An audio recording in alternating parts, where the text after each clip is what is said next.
Passer ses journées au bord de la mer, manger les produits de sa propre pêche, dormir à la belle étoile, renouer avec la nature, autant de possibilités offertes par le camping. Une véritable tradition pour certains qui en font chaque année pendant les vacances de Pâques. Mais quels sont les bons réflexes à avoir pour que l'aventure se déroule au mieux? Juliana et Patricia, deux habituées de la plage de Boisjoulon à Sainte-Anne, nous donnent leurs précieux conseils. Règle numéro 1, repérer le lieu où on va s'installer à l'avance. Il faut avoir un bon emplacement et puis qui a du vent, qui est bien aéré, où les enfants peuvent jouer aussi. Nous, on aime bien ici, on aime bien la plage de Boisjoulon parce que où on est installé, on peut voir les enfants dans l'eau.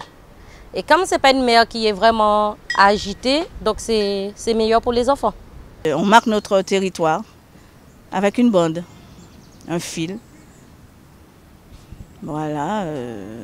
Et puis voilà, après, par rapport aux vacances des enfants et à notre travail aussi, si on est en vacances, on vient nettoyer la place et puis on commence à s'installer. Et si on a fait le bon choix, on peut tout se permettre. Un coin cuisine, un coin salon et un coin chambre. Pour cette dernière, certains ne se refusent rien, comme le prouve cette petite remorque aménagée. Mais le grand classique reste bien la tente qu'il faut penser à situer face au vent pour ne pas avoir trop chaud. Il faut choisir une bonne tente, imperméable surtout, parce que quelquefois il pleut. Donc il faut qu'elle soit imperméable et bien grande quand même, hein?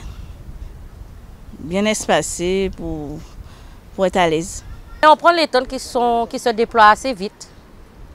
Donc voilà quoi. On ne prend pas les tentes qui ont beaucoup de trucs à monter et tout. C'est juste déposer puis ça se déploie.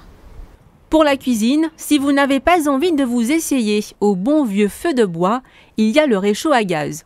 Et les accros aux facilités de la vie moderne penseront à prendre un groupe électrogène pour notamment éclairer leur soirée. Et si on veut justement passer une bonne nuit, il y a aussi quelques incontournables. Si tu n'as pas d'anti-moustique, tu as la peau fragile, tu vas te trouver avec des piqûres de moustiques, tu vas être toute rouge. Donc, prévoir anti-moustique, tout dépend de la peau de la personne, la fragilité de la personne. Donc, et surtout pour les enfants. Pour passer une bonne nuit, ne pas laisser la tente ouverte de la journée. Il faut toujours laisser seule la voile avec la moustiquaire. Toujours, sinon on aura des moustiques. Nos copains vont venir faire de la musique pour nous.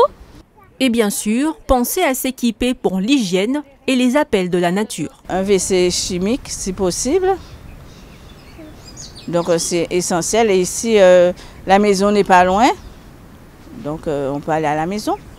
Se doucher, on a notre douche. Et aller au petit coin, dans les toilettes, monsieur le maire de Sainte-Anne, il a mis des petites toilettes un peu partout. Donc du coup, on y va. Et on part avec nos produits, tout ce qu'il faut pour nettoyer. Et puis après... Il faut venir avec des bidons d'eau, des barils, des bidons. Il ne reste plus alors qu'à profiter des bienfaits de ce retour aux sources.